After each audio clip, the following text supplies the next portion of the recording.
രേണുസുധീന്റെ കൺമണി എന്ന് പറയുന്ന album song എല്ലാവരും കണ്ടു എന്ന് പറയുന്നു. ഒരുപാട് ട്രോളും കാര്യങ്ങളൊക്കെ എനിക്ക് തോന്നുന്നു ഇപ്പൊ കിട്ടുന്നുണ്ട്. അതിൽ കാമുകനാരാ, അച്ഛനാരാ, ആങ്ങളാരാ ഒന്നും മനസ്സിലാവാത്ത പോലെയാണ്. എനിക്ക് തോന്നുന്നു ആ വീഡിയോ കണ്ട സമയത്ത് ഞാനിവിടെ പ്ലേ ചെയ്തുകൊണ്ടിരിക്കാം. വോയിസ് മ്യൂട്ട് ചെയ്യാം, കോപ്പിറൈറ്റ് കിട്ടാനുള്ള സാധ്യതയുണ്ട്. അതുകൊണ്ടാണ് നിങ്ങൾ ജസ്റ്റ് ആ വീഡിയോ മാത്രം കണ്ടാൽ മതി. ഇനിയിപ്പോൾ അത് ഓഡിയോ അടക്കം കാണണം എന്നുള്ള ആൾക്കാരാണെങ്കിൽ നിങ്ങൾ യൂട്യൂബിൽ കൺമണി രേണുസുധീൻ എങ്ങാനും അടിച്ചു കൊടുക്കുക. അപ്പോൾ നിങ്ങൾക്ക് ആ വീഡിയോ കാണാൻ വേണ്ടി പറ്റും. പാട്ട് വരികളൊന്നും അത്ര പോരാ. നമ്മൾ സിദ്ദിഖ് ഏതൊരു സിനിമയിൽ ചോദിക്കുന്നൊരു വയലാർ എഴുതുമോ ഇതുപോലെ, അതേപോലത്തെ വരികളൊക്കെയാണ്. എന്താ ചങ്കേ പൊന്നെ എന്നൊക്കെയാണ് അതിൻ്റെ ലിറിക്സ് വരുന്നത്. അത്ര കൊള്ളൂലാത്ത ലിറിക്സ് ആണ്. ആക്ടിങ് വൈസ് നോക്കുകയാണെങ്കിൽ ഞാൻ എൻ്റെ ഒരു അഭിപ്രായം പറയാം. ഇപ്പോഴും ഞാൻ അതേ ചാനലിൽ നിൽക്കുന്നു. രേണുസുധി എന്ന് പറയുന്ന അവർ അഭിനയിക്കുന്നത് ഭയങ്കര ആർട്ടിഫിഷ്യൽ ആയിട്ടാണ്. അവർക്ക് അഭിനയം എന്ന് പറയുന്ന ആ ഒരു സാധനം വരുന്നില്ല. കൂടെ അഭിനയിച്ച ആളുകളും ഓക്കെ അല്ല, ഒട്ടും ഓക്കെ അല്ല. നല്ല ഒരു അഭിനയം കാര്യങ്ങളൊന്നുമല്ല കാഴ്ചവെച്ചത്. രേണുസുധിന്റെ മോഹം എന്ന് പറയുന്ന ഷോർട്ട് ഫിലിം 1 മില്യന് മേലെ പോയി 1 മാസം കൊണ്ട് എന്ന് കണ്ടു. ഞാൻ അതും ഇരുന്ന് കണ്ടു നോക്കി. അതിലും എനിക്ക് പറയാനുള്ളത് തന്നെയാണ്, അഭിനയം ഒട്ടും കൊള്ളത്തില്ല. ഒരു വിറക് വെട്ടുന്ന സീനൊക്കെ ഉണ്ട്. ഇത്ര വലുപ്പമുള്ള ഒരു ചുള്ളിക്കമ്പൊക്കെയാണ് കൊടുവാൾ വെച്ച് വെട്ടി ചെറുതാക്കിക്കൊണ്ടിരിക്കുന്നത്. അതിനൊന്നും ഒരു ആവശ്യം ഉണ്ടായിരുന്നില്ല.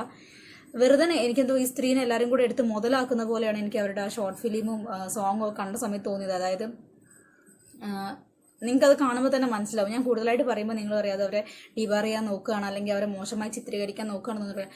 രേണുസുധി എന്ന് പറയുന്ന അവർ ഓക്കെ, ഞാൻ സമ്മതിക്കുന്നു, അവർക്ക് ഒരുപാട് ബലഹീനതകളും മോശം വശങ്ങളും അല്ലെങ്കിൽ ഒരു ട്രോമയും കാര്യങ്ങളൊക്കെ ഉണ്ട്. എന്നിരുന്നാലും ഞാൻ അവരെ എന്തായിരുന്നു ഒരു ദാസേട്ടൻ കോഴിക്കോടിന്റെ കൂടെ ഉണ്ടായിരുന്ന ആ ഒരു വീഡിയോക്കൊക്കെ സപ്പോർട്ട് ചെയ്ത ഒരാളാണ് ഞാൻ. അവരുടെ വസ്ത്രധാരണത്തിന് ആളുകൾ വിമർശിക്കുമ്പോൾ സപ്പോർട്ട് ചെയ്ത ഒരാളാണ് ഞാൻ. അവരുടെ ആക്ടിങ് സ്കിൽ ഇപ്പോഴും ഇമ്പ്രൂവ് ആയിട്ടില്ല. അത് അവർക്ക് വേണമെങ്കിൽ ഇമ്പ്രൂവ് ചെയ്യാനും പറ്റും. അതും ഞാൻ ഓക്കെ ശരി പറയുന്നു. എത്രയോ ആളുകൾ അഭിനയം അറിയാതെ അഭിനയത്തിൽ നന്നായിട്ട് പെർഫോം ചെയ്യുന്ന ആളുകൾ ഇപ്പം നമ്മുടെ സിനിമ ഇൻഡസ്ട്രിയിലൊക്കെ ഉണ്ട്. അതായത് ഞാൻ പറഞ്ഞുതരാം, ജോജു ജോർജ് അറിയില്ലേ, പണ്ടത്തെ അവരുടെ സിനിമയും കാര്യങ്ങളൊക്കെ എടുത്ത് നോക്കിയിട്ട് ഇപ്പോഴത്തെ സിനിമയായിട്ടൊന്ന് കമ്പയർ ചെയ്ത് നോക്കൂ, അടിപൊളിയാണ്.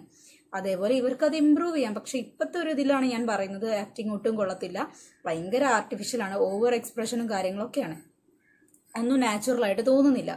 പിന്നെ ഇതിൽ കാണുന്ന അല്ലെങ്കിൽ ആളുകൾ ചൂണ്ടിക്കാട്ടുന്ന ഒരു പ്രശ്നം എന്താണെന്ന് വെച്ച് കഴിഞ്ഞാൽ, ഇവരുടെ എന്തായിരുന്നു അതിൻ്റെ പേര്, ഷോർട്ട് ഫിലിം ആവട്ടെ അല്ലെങ്കിൽ ഈ ഒരു സോങ് ആവട്ടെ ഒക്കെ ഒരു റൊമാൻറ്റിക് സൈഡ് പിടിച്ച് ഒരാണുമായിട്ട് ഇൻറ്റിമേറ്റ് ആയിട്ട് അഭിനയിക്കുന്ന കാര്യങ്ങളാണ് ഇവർ ചെയ്തുകൊണ്ടിരിക്കുന്നത്. അതാണ് ഇവർക്ക് അത്രയും വിമർശനങ്ങൾ കിട്ടുന്നത്. ഈ കൺമണി എന്ന് പറയുന്ന ഇതിലൊരു ഈ വയസ്സനാണ് അല്ലെങ്കിൽ ഒരു അങ്കിൾ അങ്ങനെ പറയാം. ഇനിയിപ്പോൾ അവരെ ബഹുമാനിക്കാത്തതുകൊണ്ട് ആർക്കും ഒരു പ്രശ്നം തോന്നണ്ട. ഈ ഒരു അങ്കിള് ആണ് കഴിഞ്ഞ മോഹം എന്ന് പറയുന്നതിലെ അമ്മായിയച്ഛനായിട്ടുള്ളത്. അതായത് അമ്മായിയച്ഛന് മരുമോളോട് വല്ലാത്തൊരു ഒരു മറ്റേത് അത് പേടിച്ചിട്ട് ഭർത്താവിനെ വിളിച്ചു വരുത്തുന്നു, അച്ഛനെ വൃദ്ധസദനത്തിൽ കൊണ്ടാക്കുന്നു, പിന്നെ പാവം തോന്നി തിരിച്ചു വരുന്നു.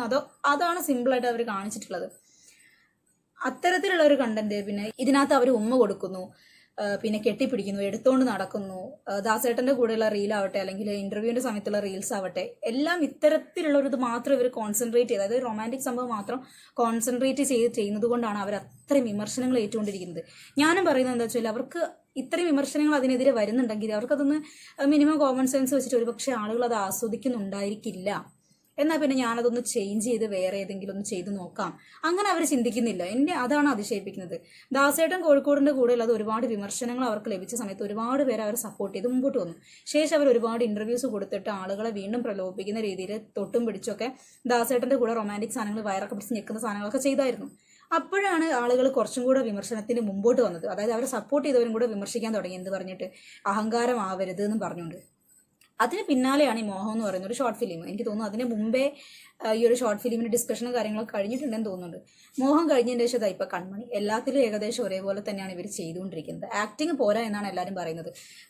എൻ്റെ ഒരു അഭിപ്രായത്തിൽ ഞാൻ ഉള്ള പോലെ പറയാണ്, രേണുസുധി എന്ന് പറയുന്ന ഒരു സ്ത്രീയുടെ അല്ലെങ്കിൽ അവരുടെ ആക്ടിങ് സ്കില്ല് കണ്ടിട്ടോ അഭിനയ മികവ് കണ്ടിട്ടോ ഡയലോഗ് ഡെലിവറി കണ്ടിട്ടോ ഒന്നുമല്ല ആളുകൾ അത് 1 മില്യൺ ആക്കിയിട്ടും കൺമണി ഒരു ദിവസം 2 ദിവസമോ 1 വീക്കോ എങ്ങാനും കഴിഞ്ഞപ്പോഴേക്കും 200K മേലേക്ക് പോയി. അതൊന്നും അവരുടെ ആക്ടിങ് സ്കില്ല് കൊണ്ടല്ല. കുറേ പേര് അവരെ കളിയാക്കുന്നതിന് വേണ്ടിയിട്ട്, കുറേ പേര് അത് ട്രോളുന്നതിന് വേണ്ടിയിട്ട്, കുറച്ച് പേര് അത് റിവ്യൂ ചെയ്യുന്നതിന് വേണ്ടിയിട്ട്, അല്ലെങ്കിൽ ഈ ചില ആൾക്കാർ സുധിച്ചേട്ടനോടുള്ള സഹതാപം കൊണ്ട് ഇവരെങ്ങനെങ്കിലും ജീവിച്ചു പോയിക്കോട്ടെ, നമ്മളൊന്ന് കണ്ടു കഴിഞ്ഞാൽ അത് സപ്പോർട്ട് ആയിക്കൊള്ളട്ടെ എന്ന് കരുതി മാത്രമാണ് അത് കാണുന്നത്. ഒരുപാട് പേരുടെ കമന്റ് വായിച്ചാൽ തന്നെ നിങ്ങൾക്ക് കാണാൻ വേണ്ടി പറ്റും, മോഹം വിജയിച്ചത് നിങ്ങളുടെ ആക്ടിങ് കൊണ്ടല്ല, സുധിച്ചേട്ടനോടുള്ള സഹതാപം കൊണ്ട് ഞങ്ങളത് കണ്ടു എന്നുള്ളത്. അതായത് ഇവർ ആദ്യമായിട്ടൊരു ഷോർട്ട് ഫിലിം ചെയ്യുന്നു, ഇവർ അഭിനയം എങ്ങനെ ഉണ്ടെന്ന് കാണാൻ വേണ്ടി കുറച്ച് ആൾക്കാർ അത് കയറി കാണുന്നു. അങ്ങനെ ഒരുപാട് പേര് കണ്ടപ്പോൾ അത് കുറച്ച് വൈറലായി. അതേപോലെ തന്നെയാണ് കൺമണി എന്ന് പറയുന്ന സംഭവം. ഞാൻ പറയുന്നതിൽ തെറ്റുണ്ടെങ്കിൽ നിങ്ങളുടെ അഭിപ്രായങ്ങൾ കമൻ്റായിട്ട് പറയാം. ഓക്കെ, എൻ്റെ ഒരു അഭിപ്രായത്തിൽ ഞാൻ ആളുകൾ ഏത് രീതിയിൽ ചിന്തിക്കുന്നു അതേ രീതിയിൽ തന്നെയാണ് ഞാനും ചിന്തിക്കുന്നത്. അല്ലെ എൻ്റെ ചിന്തകൾ തന്നെയാണ് ഞാൻ ആ കമൻറ്റ് ബോക്സിൽ കാണുന്നത്.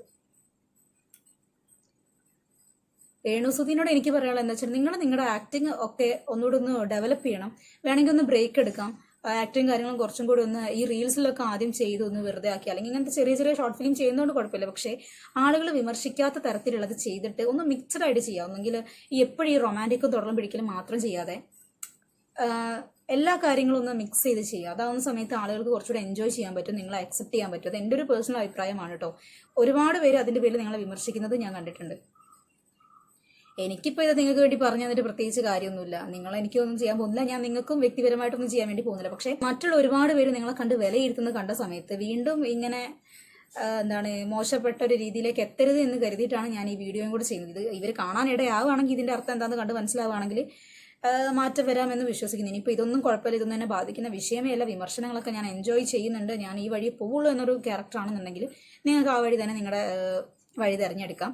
ഞാൻ എൻ്റെ ഒരു അഭിപ്രായം പറഞ്ഞു എന്നുള്ളത് മാത്രമേ. ഇത് കാണുന്ന ആളുകളോട് എനിക്ക് തന്നെ പറയാനുള്ളൂ. ഞാൻ എൻ്റെ ഒരു അഭിപ്രായം പറഞ്ഞു. ഇത് നിങ്ങൾക്ക് അക്സെപ്റ്റ് ചെയ്യാൻ പറ്റുകയാണെങ്കിൽ നിങ്ങൾ അക്സെപ്റ്റ് ചെയ്യുക. ഇതിൽ എന്തെങ്കിലും തെറ്റോ കാര്യങ്ങളോ തിരുത്തോണ്ടെങ്കിൽ നിങ്ങൾ കമൻറ്റ് ചെയ്യുക. എൻ്റെ വീഡിയോ ആദ്യമായിട്ട് കാണുന്ന ആൾക്കാരാണെങ്കിൽ ചാനൽ ഒന്ന് സബ്സ്ക്രൈബ് ചെയ്യുക. കൂടാതെ ബെല്ലൈക്കണും കൂടി എനേബിൾ ചെയ്ത് കഴിഞ്ഞാൽ ഞാനിടുന്ന എല്ലാ വീഡിയോസ് നോട്ടിഫിക്കേഷനും നിങ്ങൾക്ക് കിട്ടും.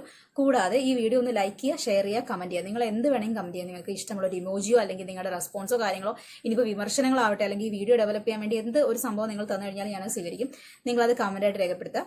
വേറെ ഒന്നിനും വേണ്ടിയല്ല, നമ്മുടെ വീഡിയോസ് ഒന്ന് വൈറലാകാൻ വേണ്ടിയിട്ടാണ്. അപ്പോൾ മറ്റൊരു വീഡിയോ ആയിട്ട് കാണുന്നതുവരെ ബൈ.